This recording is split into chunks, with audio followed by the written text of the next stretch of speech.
शिक्षा मंत्री मदन दिलावर का बड़ा बयान आया है। शिक्षा मंत्री मदन दिलावर ने धर्मांतरण के खिलाफ विधेयक लाने पर सीएम भजनलाल को बधाई दी। उन्होंने कहा कि एक्सपर्ट से इस विधेयक पर चर्चा होगी और उसके बाद विधानसभा में पारित किया जाएगा और फिर इसे लागू किया जाएगा। वहीं पेपर लीक मामले पर मदन दिलावर ने कहा कि इस मामले में एसओजी जांच कर रही है। जांच के आधार पर जो भी कठोर कार्रवाई और उचित कार्रवाई होगी वो की जाएगी। अभी आपको सुनाते भी हैं कि शिक्षा मंत्री मदन दिलावर ने क्या कुछ बड़ा बयान दिया है।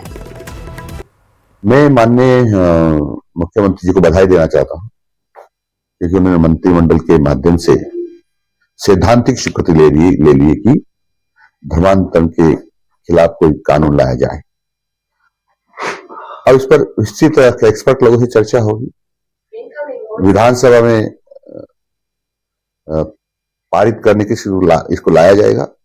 पारित होने के बाद सक्षम स्तर से स्वीकृति के बाद ये लागू हो जाएगा। देखो, एसओजी जांच कर रही है और जो एसओजी हमको देगी उस पर विधि सम्मत कठोर से कठोर कार्रवाई करेंगे और यह भी हो सकता है कि जितना वेतन उन्होंने ले लिया है उसकी भी ब्याज सहित वसूली हो। और अब खबर राजसमंद से है, जहां चारभुजा राजसमंद भीषण सड़क हादसे में 3 मजदूरों की मौत हो गई। हादसे में 3 लोग घायल हो गए। चारभुजा थाना क्षेत्र के धोरा की ओड़ के पास की घटना हुई है, जहां राशन लेकर आ रहे ट्रक भगत तलाई की नाल में जा गिरा और करीब 30 फीट गहरी खाई में राशन से भरा ट्रक गिर गया। ट्रक में पीछे बैठे तीनों मजदूरों की राशन के कट्टों के नीचे दबने से मौत हो गई। सूचना पर चारभुजा पुलिस और पुलिस के आला अधिकारी मौके पर पहुंचे। 3 घायलों को सामुदायिक स्वास्थ्य केंद्र केलवाड़ा पहुंचाया गया। जानकारों के मुताबिक हाईवे निर्माण में तकनीकी खामी से यह हादसा हुआ।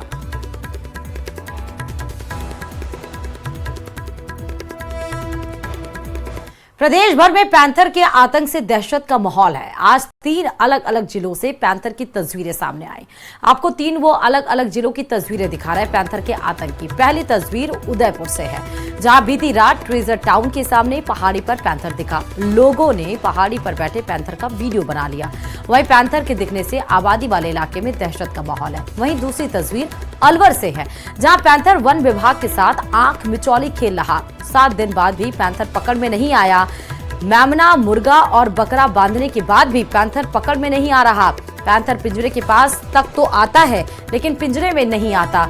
वहीं तीसरी तस्वीर राजसमंद से है, जहां आबादी क्षेत्र में अल सुबह 3 बजे कॉलोनी में पैंथर दिखा। लोगों ने वन विभाग से पैंथर को पकड़ने की मांग की। तो उदयपुर, अलवर और राजसमंद से ये अलग अलग तस्वीरें पैंथर की।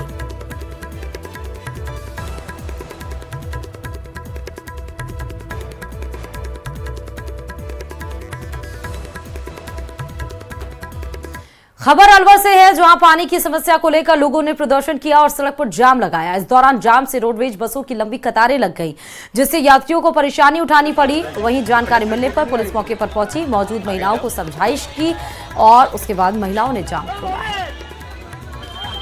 पेयजल की समस्या को लेकर महिलाएं सड़कों पर प्रदर्शन करने के लिए मजबूर हो गई हैं। बीच सड़क पर धरने के रूप में बैठ गई महिलाएं और उसके बाद परिवहन निगम की आप लंबी लंबी कतारों में लंबी बसें देख रहे हैं और उसमें सवार यात्री, उन्हें काफी ज्यादा परेशानी उठानी पड़ी। जैसे ही पुलिस को सूचना लगी, पुलिस मौके पर पहुंची, समझाइश की और उसके बाद महिलाएं वहां से शांत हुई।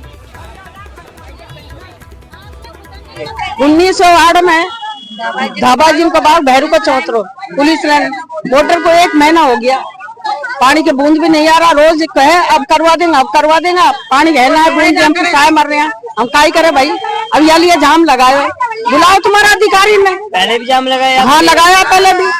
वो अनलोडिंग करते वक्त टूट के गिर गई थी नीचे, पूरा सामान गिर गया था पाइप से।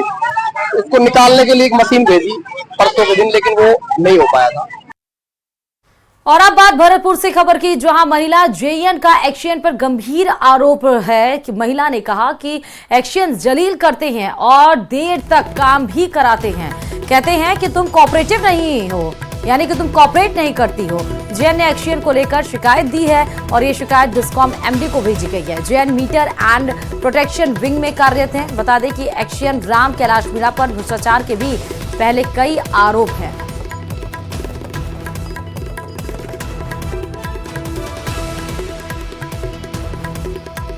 बड़ी खबर आपको बीकानेर से इस वक्त की बता रहे ईओ आरओ वरिष्ठ अध्यापक और रीट पेपर लीक मामले में फरार चल रहे 3 आरोपियों को एसओजी ने शुक्रवार रात गिरफ्तार किया और इनमें एक युवती 2 युवक शामिल। इनमें से एक युवक टीचर की और दूसरा सरकारी क्लर्क की नौकरी कर रहा है। तीनों आरोपी अलग अलग विभागों से संबंधित पेपर लीक मामले में वांटेड थे।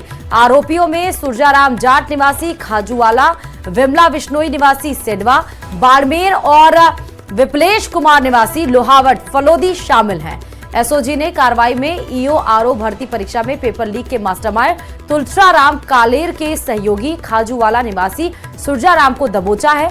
उसने तुलसाराम की ओर से लीक किए गए पेपर को कैंडिडेट को पढ़ाने में विशेष सहयोग किया था। वर्तमान में वह बीकानेर सहायक जिला कलेक्टर ऑफिस में वरिष्ठ सहायक है। वरिष्ठ अध्यापक भर्ती परीक्षा 2022 में डमी कैंडिडेट बैठाने के मामले में बाड़मेर निवासी विमला बिश्नोई दबोचा गया है। विमला ने अपनी जगह दोनों पारियों में अलग अलग डमी अभ्यर्थियों को बैठाकर परीक्षा दी थी और इस मामले में अब तक 15 आरोपियों को अरेस्ट किया जा चुका है। वहीं डमी कैंडिडेट बैठाकर रीट पास करने के मामले में विप्लेश को अरेस्ट किया गया है। डमी कैंडिडेट बैठाकर वह रीट में चयनित हुआ था। वर्तमान में वह फलोदी के जम्प्स सागर स्थित राजकीय प्राथमिक विद्यालय में टीचर है।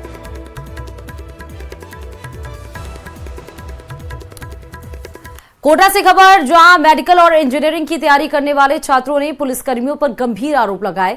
अस्पताल में भर्ती 4 कोचिंग छात्रों ने हादसे में घायल होने के बाद भी पुलिसकर्मियों पर डंडों और जूतों से मारपीट करने का आरोप लगाया। छात्रा को कार में किडनैप कर भगाने की सूचना के बाद पुलिस ने शुक्रवार रात को कोचिंग छात्रों का पीछा किया था और इसी दौरान छात्रों की कार अनियंत्रित होकर दीवार से जा टकराई। कोचिंग छात्रों ने आरोप लगाया कि घायल होने के बाद भी पुलिसकर्मियों ने मारपीट की। हालांकि कुन्हाड़ी थाना अधिकारी ने मारपीट के आरोपों को निराधार बताया है।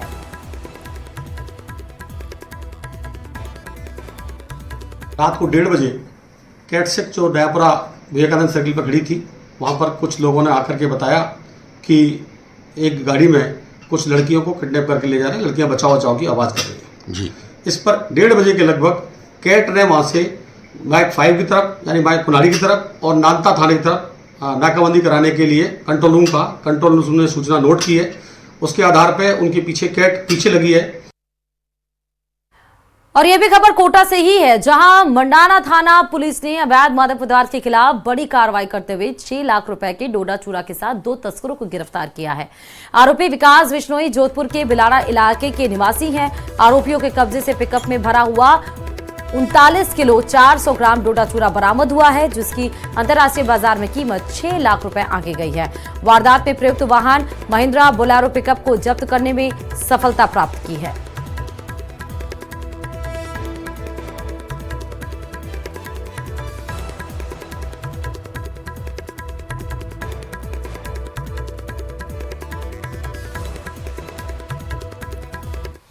जोधपुर से बड़ी खबर इस बीच आपको बताते चले, लॉरेंस बिश्नोई के कोर्ट में बयान दर्ज हुए हैं। साबरमती जेल से वीडियो कॉन्फ्रेंसिंग के जरिए यह बयान लॉरेंस बिश्नोई का कोर्ट में आया। मुख्य महानगर मजिस्ट्रेट संख्या 7 हर्षित हाड़ा की कोर्ट में बयान हुए। कोर्ट के सभी सवालों के जवाब दिए हैं लॉरेंस बिश्नोई ने। पूरे प्रकरण को लॉरेंस ने झूठा बताया। पुलिस पर फर्जी कार्रवाई कर फंसाने के आरोप भी लगाए गए। ज्यादा जानकारी के साथ संवाददाता चंद्रशेखर जुड़ चुके हैं। चंद्रशेखर, वीडियो कॉन्फ्रेंसिंग के जरिए किन किन सवाल, क्या क्या सवाल पूछे गए थे और क्या क्या जवाब लॉरेंस बिश्नोई की तरफ से दिए गए हैं?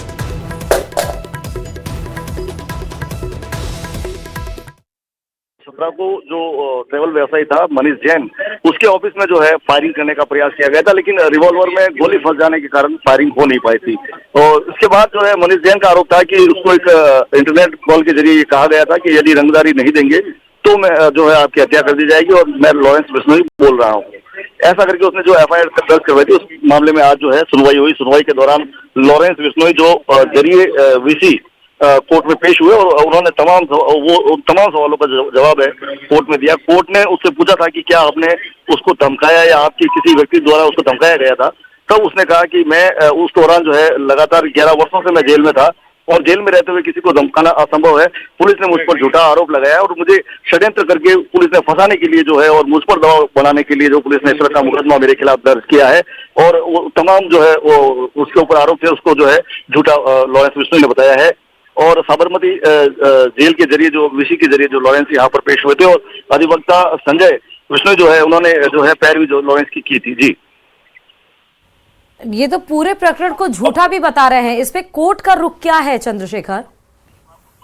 देखिए, अगर कोर्ट जो नियमित प्रक्रिया है जिसके तहत चलता है, कानून के तहत चलता है, फिलहाल जो है आरोपी के बयान हुए, उसके बाद जो है पूरा इस मामले का अन्वेषण होगा, सभी तरह के जो है बयान है उनकी जो है परीक्षा की जाएगी, उसके बाद कोर्ट किसी नतीजे पर पहुंचेगी। लेकिन अगर ये जिस तरह से लॉरेंस ने सबसे बड़ा जो मास्टर कार्ड खेला है कि मैं 11 सालों से जो जेल में था और जेल में मोबाइल का उपयोग नहीं होता, ऐसे में मैं किसी को धमका नहीं सकता, और मेरे ऊपर जो है पुलिस ने जो षड्यंत्र करके मुझे फंसाने और मुझे जो है दबाव में लेने के लिए मेरे ऊपर ये केस दर्ज किया है। तो कहीं ना कहीं एक मास्टर स्ट्रोक जो है लॉरेंस की तरफ से कोर्ट में खेला गया। जी नहीं, मास्टर स्ट्रोक तो लॉरेंस की तरफ से चला गया, लेकिन इसका रिटेलिएशन कोर्ट की तरफ से क्या आया, मैं वो जानना चाह रही हूँ चंद्रशेखर, अगर आपके पास हो कि कोर्ट इस पर क्या कह रहा है।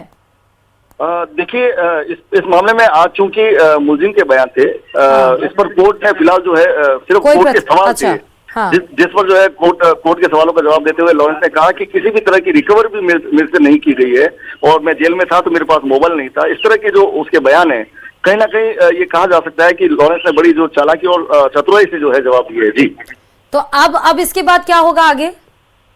देखिए, जो मुलजिम के बयान हो चुके हैं, इसके बाद जो है उन बयानों के ऊपर जो जिरह होगी, और उसके बाद जो दोनों पक्ष के वकील है इस पर जो है आगे इस मामले में जो है बहस करेंगे, उसके बाद कोर्ट किसी नतीजे पर पहुंचेगा। बहुत शुक्रिया चंद्रशेखर तमाम जानकारी बताने के लिए इस खबर पर। सर, आज लॉरेंस की पेशी हुई है, क्या मामला था और किस कोर्ट में पेशी हुई? देखिए, आज जैन ट्रैवल्स के ऑफिस में कि कोई 2 व्यक्ति अंदर घुसे थे और बंदूक दिखा के धमकाने का केस था, रंगदारी मांगने का मामला था। उसमें माननीय मुख्य महानगर मजिस्ट्रेट संख्या 7 में हर्षित हाड़ा जी की कोर्ट में उनके मुलजिम बयान होने थे, और मुलजिम बयान जो है जरिए वीसी साबरमती जेल से रिकॉर्ड किए गए, और मुलजिम द्वारा हर प्रश्न का उत्तर दिया गया था, जिसमें उससे पूछा गया था कि भाई क्या उसने मनीष जैन को जरिए मोबाइल धमकी दी थी, तो उसके द्वारा मना किया गया, और उसके द्वारा एक बताया गया कि वो पिछले 11 वर्षों से न्यायिक अभिरक्षा में है, जेल में निरुद्ध था। घटना के दिन से पहले भी न्यायिक अभिरक्षा में था, घटना के बाद भी न्यायिक अभिरक्षा में था, और उसके द्वारा फ़ोन करके धमकाना असंभव था। ये बात उसके द्वारा माननीय न्यायालय के समक्ष रखी गई और अपने मुलजिम बयान पूर्ण किए गए। सर, पुलिस पर भी कई आरोप लगाए पेशी के दौरान। हाँ, उसके द्वारा ये बताया गया कि भाई पुलिस के द्वारा ये फर्जी कार्रवाई की गई है, और जब वो फर्जी कार्रवाई में सहयोग करने से उसके द्वारा मना किया गया, तो उसके भाई को भी अवैध रूप से इस प्रकरण में लिप्त किया गया और उस पर दबाव बनाया गया, जिस हेतु उसने ये अपने बयानों में इस बात का उत्तर दिया। सर, इस मामले में अगली पेशी कब है? इस मामले में अगली पेशी अभी तारीख आनी है। पूरा मामला बताइए सर, क्या मामला था वास्तव में? मामला इसमें प्रतिवादी ने ये दर्ज कराया था कि उसके ऑफिस के अंदर आके 2 व्यक्ति आए थे और उन्होंने फायर करने की कोशिश की थी, लेकिन गन लॉक हो जाने की वजह से फायर हुआ नहीं। फिर वो 2 व्यक्ति वहाँ से भाग गए थे। उसके पश्चात परिवादी को 3-4 इंटरनेट कॉल आए, जिसमें उन्होंने बताया कि भाई अगर आपने रंगदारी हेतु पैसे नहीं दिए तो आपकी जान को खतरा होगा। यही मामला था। और चलिए बाड़मेर से बड़ी खबर आपको बताते चले, राजवेस्ट पावर प्लांट में हादसा हुआ है। दरअसल प्लांट में चिमनी की रिपेयरिंग के दौरान एक मजदूर गिर गया। इलाज के लिए मजदूर को जिला अस्पताल पहुंचाया गया है। डॉक्टर ने मजदूर को मृत घोषित कर दिया। कंपनी की लापरवाही से मजदूर की जान गई है, ऐसा बताया है।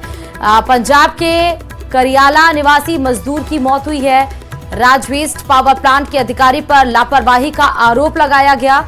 बताया जा रहा है कि लापरवाही की वजह से, अधिकारियों की वजह से एक मजदूर ऊपर से नीचे गिरा, और जब उसे अस्पताल लेकर गए तो अस्पताल में डॉक्टर ने उसे मृत घोषित कर दिया इलाज के दरमियान।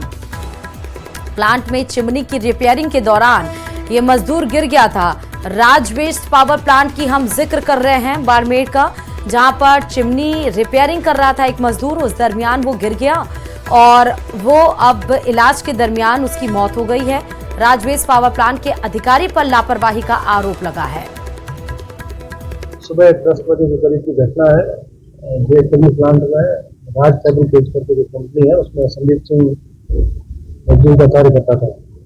वो ऊपर बॉयलर में रिपेयरिंग का काम कर रहा था, उसको कुछ पैर फिसलने से नीचे गिर गया और उसको हॉस्पिटल ले गए। उसको डॉक्टर ने चेक करके उसको मृत घोषित किया। और चलिए प्रतापगढ़ से भी खबर बताते चले, जहां कोतवाली थाना पुलिस ने 50 लाख की ब्राउन शुगर के साथ गिरफ्तार किए गए तस्कर को आज अदालत में पेश किया है, जहां से उसे 9 दिसंबर तक पुलिस रिमांड पर सौंपा गया।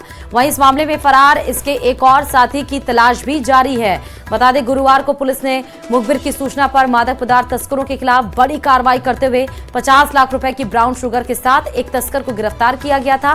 कार्रवाई के दौरान इसका एक साथी भागने में कामयाब रहा। पुलिस ने तस्करी के काम में ली जा रही बाइक को भी जब्त किया है। पुलिस को चकमा देने के लिए तस्कर या ब्राउन शुगर सैंडल के तलों में स्कीम बनाकर ले जा रहे थे। बालोतरा के गिड़ा से खबर है। घर के आगे खड़ी स्कॉर्पियो गाड़ी में आग लगी है। दरअसल गाड़ी को स्टार्ट कर रवाना करते वक्त यह आग लगी। आग से स्कॉर्पियो गाड़ी आग का गोला बनी है। तस्वीरें आपको दिखा रहे हैं इस वक्त स्कॉर्पियो में लगी आग की। आसपास के लोगों ने आग बुझाने का प्रयास किया। गिड्डा थाना क्षेत्र के रिडियार तालर गांव की ये पूरी घटना है। प्रत्यक्षदर्शी भवनलाल, बोमाराम और फकीरा राम, तमाम लोग वहां पर ग्रामीण जो मौके पर पहुंचे थे, उन्होंने अपने आंखों देखी जितनी जो भी कहानी थी वो बताई है। तो गाड़ी को स्टार्ट कर जाने की यहां पर कोशिश की जा रही थी, लेकिन जैसे ही गाड़ी को स्टार्ट किया वैसे ही बोलेरो में आग लग गई, स्कॉर्पियो में आग लग गई, माफ करिएगा। और देखते देखते स्कॉर्पियो आग का गोला बन गई। आप देखिए कि कितनी धुआं कर जलती हुई और आग की लपटें कितनी तेज, पूरे आग ने स्कॉर्पियो को अपनी चपेट में ले लिया है। बड़ी खबर आपको जोधपुर से बताते चले, बीएसएफ अपना 60वां स्थापना दिवस मनाने जा रहा है और इसे लेकर रविवार को कार्यक्रम आयोजित होंगे, यानी कि कल 8 दिसंबर को। कार्यक्रम में शामिल होने के लिए गृहमंत्री अमित शाह आज जोधपुर आएंगे। केंद्रीय गृहमंत्री अमित शाह का रात 9:30 बजे तक जोधपुर आने का कार्यक्रम है, जिसके बाद कल कार्यक्रम में वो शामिल होंगे। अमित शाह सरदार पटेल की मूर्ति के अनावरण भी करेंगे।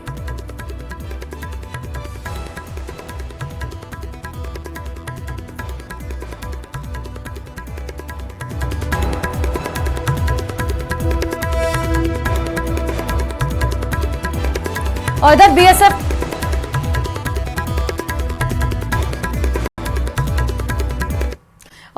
और चलिए जालौर से इस बीच बड़ी खबर आपको बताते चले, किसानों के महापड़ाव का आज 19वां दिन है। जिला कलेक्ट्रेट कार्यालय के बाहर किसान अभी भी डटे हुए हैं, पीछे हटने को तैयार नहीं। जवाई नदी को पुनर्जीवित करने की मांग को लेकर 19वें दिन भी धरना जारी है किसानों का। जवाई बांध के पानी में जालौर का हक तय करने की मांग की जा रही है। आंदोलन को 36 संगठनों का अब तक समर्थन मिल चुका है।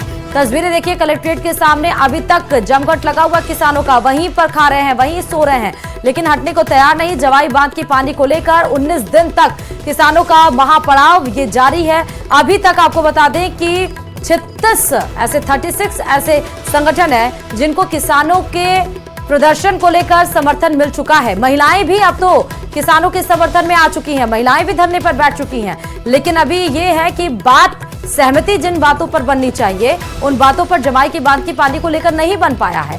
देखना होगा कि कब तक ये किसान अपनी मांगों को लेकर यूं ही डटे रहते हैं और कब तक सरकार इनकी बातों को मानती है, सुनती है और क्या कुछ परिणाम आखिरकार निकलता है। हरी सब्जियां आपकी थाली में, आपकी रसोई में इसलिए होती हैं कि वो सेहत बने रहे, पोषक तत्व आपको उन हरी सब्जियों से मिलते रहें।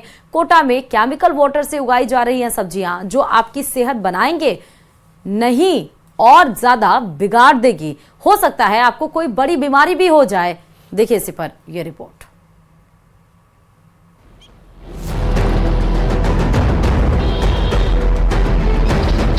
आपकी कोशिश होती है कि हर दिन आपकी थाली में कोई ना कोई हरी सब्जी जरूर रहे। शरीर में न्यूट्रिएंट्स की कमी है तो हरी सब्जियों से पूरी हो जाए। लेकिन देख लीजिए आपकी थाली तक पहुंचने वाली हरी सब्जियां कैसे उगाई जा रही हैं। कोटा का ये डीसीएम नाला है। और इस नाले की शहर में पहचान भी केमिकल नाले की तौर पर ही है, क्योंकि बड़े पैमाने पर औद्योगिक इकाइयों का गंदा पानी या कहें कि केमिकल वाटर इसी नाले में छोड़ा जाता है। मसलन क्या इस केमिकल वाटर की सप्लाई जनरेटर सेट से खेतों में हो रही है, और वो भी सब्जी की पैदावार के लिए, वो हरी सब्जियां जो आप अपनी सेहत बनाने के लिए खाते हैं। आपकी कोशिश होती है कि आपकी थाली में, आपकी रसोई में एक हरी सब्जी रोज जरूर रहे, ताकि आपकी सेहत बनी रहे। हरी सब्जियों से जो न्यूट्रिएंट्स मिलते हैं वो मिलते रहें। पहले ये तस्वीर देखिए कि एक बड़ा इलाका है जिसमें अलग अलग तरह की हरी सब्जियां यहाँ पर उगाई जाती हैं और बड़े पैमाने पर कोटा के अलग अलग इलाकों में, अलग अलग हिस्सों में सप्लाई की जाती है। तो वो तस्वीर आप देख लीजिए, ये DCM का नाला है जिसके अंदर अलग अलग फैक्ट्रीज का बड़े पैमाने पर जो केमिकल वाटर है वो यहाँ पर डिस्चार्ज किया जाता है।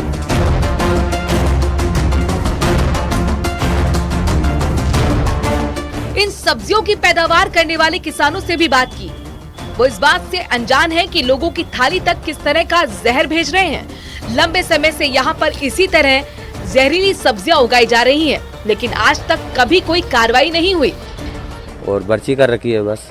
धनिया वगैरह? धनिया तो खाने पीने के लिए। मूली वगैरह? मूली लगा रखी है। कहाँ कहाँ सप्लाई होती है आपकी सब्जी? ये कोटा मंडी। कोटा मंडी में। हाँ। कितनी पैदावार हो जाती है? ये हो जाती है, निकल ही जाता है थोड़ा बहुत, तो ऐसी बात नहीं है। जैसे आलू लगाते हैं। तो देखा आपने कैसे आपकी थाली तक पहुंच रही है जहरीली हरी सब्जी। जब सब कुछ केमिकल है तो सब्जियों में भी सिर्फ और सिर्फ केमिकल ही है जो आपकी सेहत को बिगाड़ देगा, आपको बीमार कर देगा। ज्यादातर लोग इस बात से अनजान हैं, लिहाजा जिम्मेदारों की जिम्मेदारी है कि इन सब पर रोक लगे, लेकिन अभी तक कोई बड़ा कदम नहीं उठाया गया। पर्यावरण विशेषज्ञ तपेश्वर भाटी साहब भी मौजूद हैं। भाटी साहब, मौके पर जो हालात आप दिख रहे हैं, हम ग्राउंड रिपोर्ट दिखा रहे हैं, जिस तरह का केमिकल वाटर है, जिस तरह की मिट्टी है, और इसके अंदर ये सब्जियां उग रही हैं। ये सब्जियां नहीं है, ये सीधे तौर पर परोसा जाने वाला जहर है। मजदूर है वो भी आपको काम करते हुए नजर आएंगे, यानी कि बड़े पैमाने पर। और एक बार एक तस्वीर और दिखाएंगे कि देखिए, ये जूम करके पैन करके हम दिखाएंगे कि एक बड़ा इलाका है जिसके अंदर यहाँ पर सब्जी जो है वो इस केमिकल वाटर से पैदा की जाती है और शहर के अलग अलग हिस्सों में पहुँचती है। तो देखिए आप कि आपकी जो सब्जी है वो किस तरह की है, कितनी जहरीली है। आप समझ रहे हैं कि आप ये हरी सब्जी आपकी सेहत बनाएंगी, लेकिन ये हरी सब्जी निश्चित तौर पर आपकी सेहत को बनाएगी नहीं, बिगाड़ देगी और आपको कर देगी बीमार। हिमांशु मित्तल, न्यूज़ 18 कोटा। चलिए